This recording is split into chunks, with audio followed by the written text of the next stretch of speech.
বন্ধুরা, তোমরা সবাই কেমন আছো? আশা করি তোমরা সবাই ভালো আছো। তো তোমাদের জন্য নিয়ে চলে এসেছি একটা নতুন ভিডিও। তো হ্যালো ভিউয়ার্স, আমরা আবারও চলে এসেছি কোনো দুস্থ গাছকে সুস্থ জীবন দেওয়ার জন্য। তো চলো যাওয়া যাক। তো ভিউয়ার্স, আমরা খুঁজতে খুঁজতে ফাইনালি একটা অযত্নে বেড়ে ওঠা একটা ছোট্ট লেবু গাছ চারা পেয়েছি। সেটি সঠিক জায়গা এবং যত্নেরও হবে। আশা করি এখানে হয়তো হবে না, তো ওই জন্য আমরা এই গাছটা নিয়ে গিয়ে একটা সেফ জায়গায় বসাবো। এবং তোমাদেরকে একটা কথা হলো, প্লিজ আমাদেরকে একটু সাপোর্ট করো। তোমরা সাপোর্ট করলে আমরা এরকম ধরনের ভিডিও আরও ভালোভাবে বানাতে পারবো।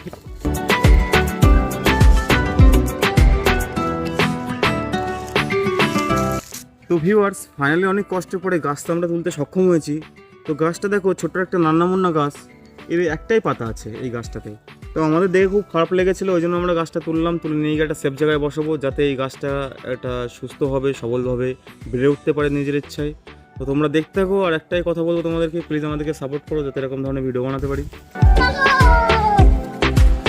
তো ভিউয়ার্স, ফাইনালি খুঁজতে খুঁজতে গাছটার জন্য আমরা সুস্থ সবল জায়গা পেয়েছি।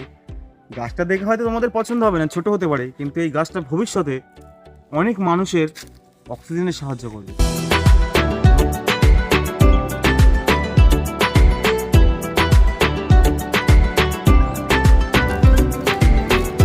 তো ভিউয়ার্স, ওই জঙ্গলের মধ্যে থেকে গাছটি নিয়ে সেই খোলামেলা জায়গায় লাগালাম। আমাদের ছোট্ট প্রচেষ্টা যদি তোমাদের ভালো লাগে তো অবশ্যই ভিডিওটাকে লাইক করবে, কমেন্ট করবে, শেয়ার করবে, এবং প্রকৃতিকে বাঁচানোর জন্য এরকম ধরনের ভিডিও দেখার জন্য আমাদের চ্যানেলটিকে প্লিজ সাবস্ক্রাইব করবে।